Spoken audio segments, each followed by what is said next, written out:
कृष्णा। राधे राधे दोस्तों, आप सभी को शरद पूर्णिमा की हार्दिक शुभकामनाएं।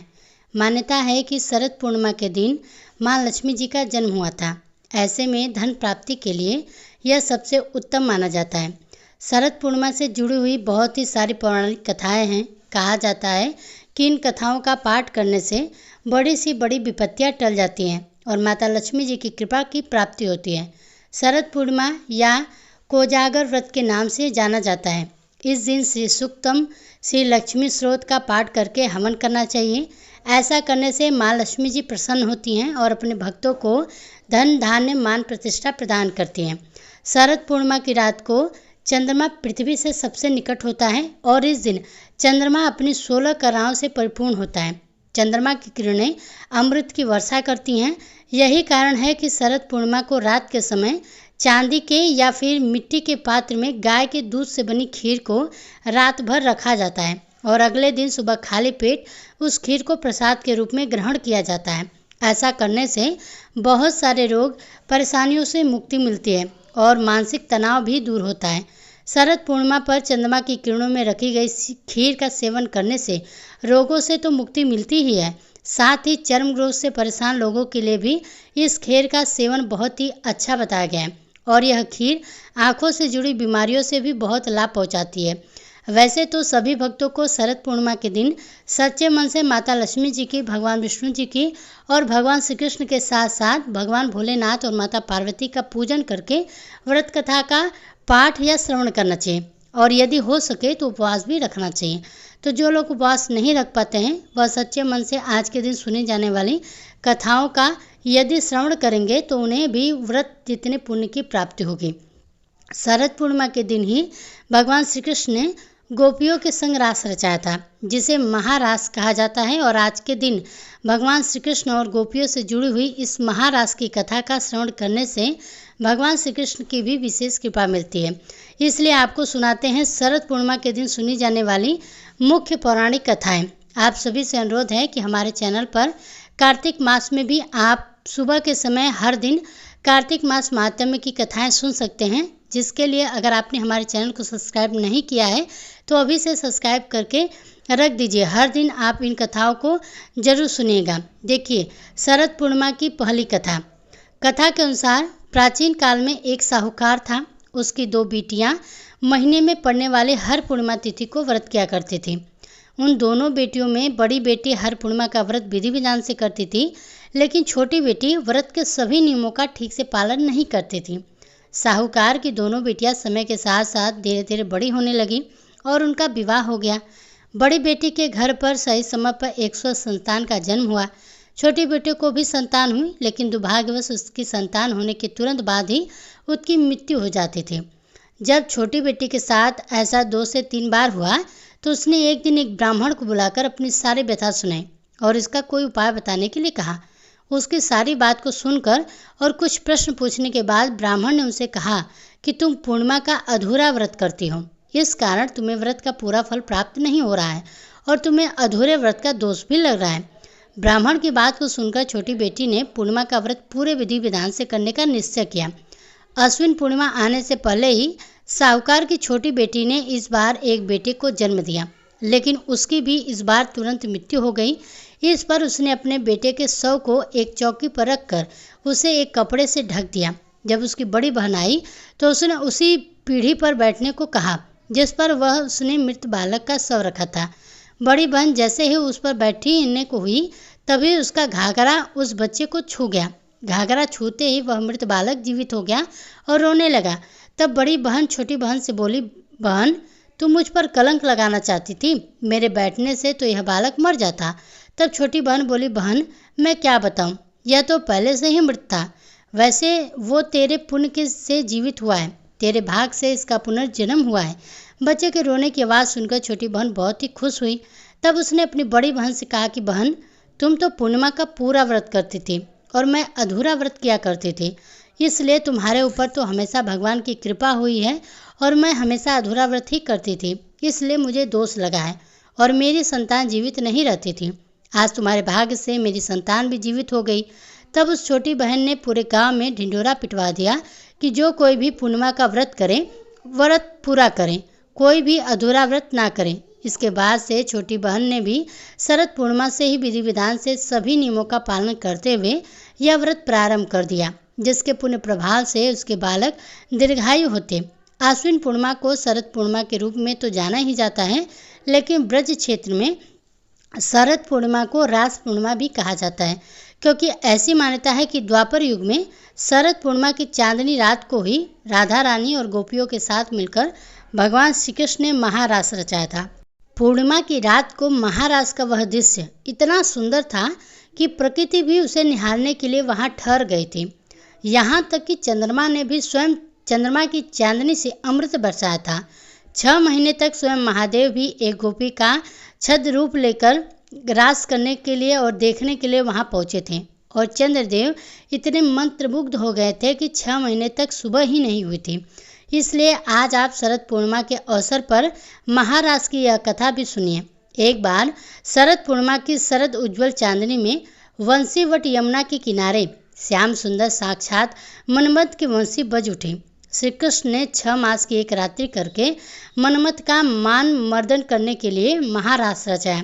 जब महारास की गूंज सारे त्रिलोकी में की गई तो हमारे भोले बाबा के कानों में भी उस महारास की गूंज गई। मुरली मनोहर की मीठी मुरली ने कैलाश पर्वत पर विराजमान भगवान श्री भोलेनाथ को मोहित कर लिया। उनकी समाधि भंग हो गई।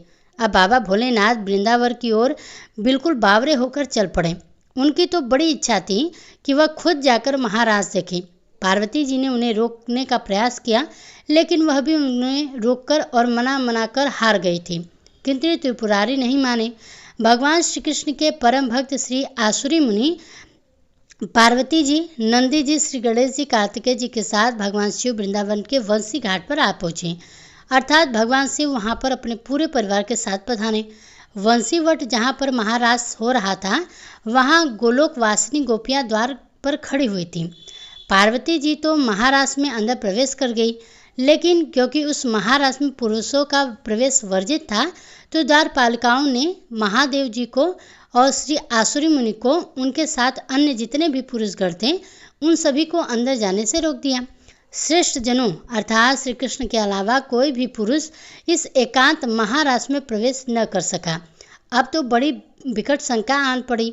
जिस महारास को देखने के लिए भोलेनाथ इतने उतावले होकर अपने पूरे परिवार के साथ यहाँ पधारे थे, वही महारास उन्हें देखने को नहीं मिलेगा। यह सोचकर तो वे बड़े परेशान हो गए। तब भोलेनाथ ने देवियों से कहा कि जो द्वार पर खड़ी हुई थी कि हे देवियों, हमें भी श्री राधा और कृष्ण के दर्शनों की इच्छा है, इसलिए आप हम पर तरस खाकर कोई ऐसा उपाय बताइए जिससे कि हम भी महाराज के दर्शन पा सकें। तब वहाँ पर खड़ी हुई कुछ सखियाँ अर्थात गोपियाँ बोली कि अगर आप महाराज देखना ही चाहते हैं तो गोपी बन जाइए। मानसरोवर में स्नान करके गोपी का रूप धारण करके आप महाराज का आराम से देख सकते हैं, आप महाराज में प्रवेश पा सकते हैं। बस फिर क्या था, भगवान शिव अर्धनारीश्वर से पूरे नारी रूप में बन गए। श्री यमुना जी ने उनका 16 श्रृंगार कर दिया तो सुंदर बिंदी, चूड़ी, नुपुर, ओढ़नी और ऊपर से एक हाथ का घूंघट भी भगवान का शिव पर रख दिया गया। साथ ही युगल मंत्र का उपदेश भी भगवान शिव के कानों में कर दिया गया। अब श्री शिव जी मोहिनी वेश में मोहन की रास स्थली में गोपियों के मंडल में मिलकर अतृप्त नेत्रों से एकटक रूप से विश्व मोहन की रूप माधुरी का पान करने लगे। उनके सामने साक्षात श्री कृष्ण विराजमान थे। नटवर वेशधारी श्री रास बिहारी राजेश्वरी रसमयी श्री राधा जी और गोपियों के नृत्य और रास करते हुए देखकर नटराज भोलेनाथ भी स्वयं ताता थया करके नाच उठे। और बंसी बजैया मुरली मनोहर ने तो ऐसी मधुर, ऐसी मोहिनी बंसी बजाई कि भोलेनाथ तो अपनी शुद्ध बुद्धि भूल गए।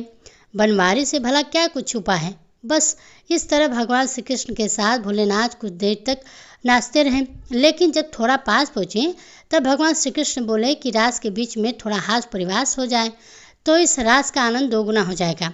भगवान बोले कि अरे गोपियों, तुम तो मेरे साथ बहुत देर से नृत्य कर रही हो, लेकिन मैंने तुम्हारा चेहरा तो अब तक देखा ही नहीं, क्योंकि कुछ गोपियाँ तो यहाँ पर घूंघट में भी हैं। मुझे जरा उनका चेहरा तो देख लेने दो। सुनते ही गोपियाँ झट बोल उठी, प्यारे आपसे क्या छुपा है, आप देख लो हमारा चेहरा। लेकिन जब भगवान शंकर ने यह सुना तो भगवान शंकर परेशान हो गए। बोलने, कन्हैया को रास के बीचों बीच क्या सूझ गया, अच्छा भला रास चल रहा था, मुखड़ा देखने की क्या जरूरत आन पड़ी। ऐसा भी मन में सोच रहे थे कि आज तो यह कन्हैया मेरी फजीहत कराने की तुला में हुआ है। भगवान श्री कृष्ण नटखट हैं और जानते थे कि यहाँ पर छद्मवेश में कौन आया है।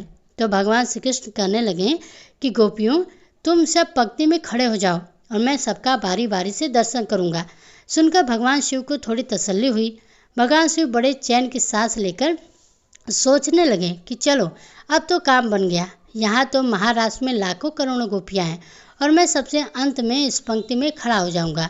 कन्हैया तो मुंह देखते देखते थक जाएंगे और मेरा नंबर भी नहीं आएगा। तब सारी गोपियाँ जो थी वह एक पंक्ति में खड़ी हो गईं और सबसे अंत में जाकर भगवान शिव खड़े हो गए। अब जब भगवान शिव पंक्ति के सबसे अंत में जाकर खड़े हो गए तो कन्हैया की दृष्टि अंत में पड़ी।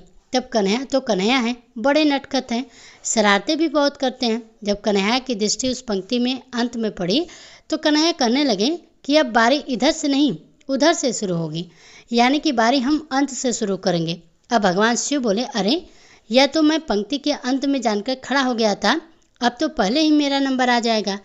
अब असंख्य गोपियों के बीच भगवान शिव सोचने लगे कि चलो कोई दूसरा उपाय सोचता हूँ। यह सोचकर भगवान शिव गोपियों के वेश में तो थे ही, लंबा घूंघट काट कर रखा था, दौड़कर दूसरी ओर जाने लगे। तो भगवान श्री कृष्ण गोपियों से बोले, अरे गोपियों, तुम परेशान मत हो, मैं सबका मुख देखूंगा, लेकिन पीछे खड़ी गोपियों का मुख दर्शन तो मैं बाद में ही करूंगा। पहले मैं इस गोपी का मुख देख तो लूँ जो इतनी लाज शर्म कर रही है। अब तो जो भोलेनाथ ने सुना तो वो सुनते ही दौड़ पड़े। कन्हैया जी भी कहाँ पीछा छोड़ने वाले थे, झट दौड़ पड़े भोलेनाथ को पकड़ने के लिए। वो तो उस गोपी के पीछे भागे थे जो बड़ी लाज शर्म कर रही थी, और जैसे ही उन्होंने उस गोपी का घूंघट ऊपर किया तो कन्हैया जी कहने लगे, आओ गोपेश्वर, आओ, आपकी जय हो। बोलिए गोपेश्वर महादेव की जय, शंकर भगवान की जय। श्री राधा रानी आदि गोपेश्वर महादेव की मोहिनी गोपी के रूप को देखकर बड़ी ही आश्चर्य में पड़ गई। वहाँ पर खड़ी सारी गोपियाँ भी बड़ी हैरानी में रह गईं। तब श्री कृष्ण कहने लगे, राधे, यह कोई गोपी नहीं है, यह तो साक्षात भगवान शंकर जी हैं। हमारे महाराज के दर्शन कर लिए इन्होंने एक गोपी का क्षण भर रूप धारण किया है। तब श्री राधा कृष्ण हंसते हुए शिव जी से पूछा, भगवान, आपने यह गोपी वेश क्यों धारण किया? तब भगवान शंकर कहने लगे, प्रभु, आपकी यह दिव्य रसमय प्रेम लीला महाराज देखने के लिए मैंने ही गोपी का रूप धारण किया है। इस पर प्रसन्न होकर श्री राधा जी ने महादेव जी से कोई वर मांगने को कहा। तो महादेव जी श्री शिव जी ने यह वर मांगा कि हम चाहते हैं कि आप दोनों के चरण कमलों में सदा ही हमारा वास हो। आप दोनों के चरण कमलों के बिना हम कहीं अन्यत्र वास नहीं करना चाहते। तब राधा रानी और भगवान श्री कृष्ण ने महादेव जी की यह इच्छा पूर्ण कर दी। इसके बाद तो इतना सुंदर महारास हुआ कि भगवान श्री कृष्ण ने कथक किया और भगवान शिव ने सुंदर तांडव नृत्य, जिसका वर्णन अगर साक्षात माँ सरस्वती भी करना चाहे तो नहीं कर सकती हैं। इस महारास में खूब आनंद आया। भगवान श्री कृष्ण ने ब्रह्मा जी की एक रात्रि ले ली, लेकिन गोपियाँ इसे नहीं समझ पाई। केवल अपनी गोपियों के प्रेम के कारण ही श्री कृष्ण ने उस रात्रि को बढ़ाकर इतना लंबा कर दिया था।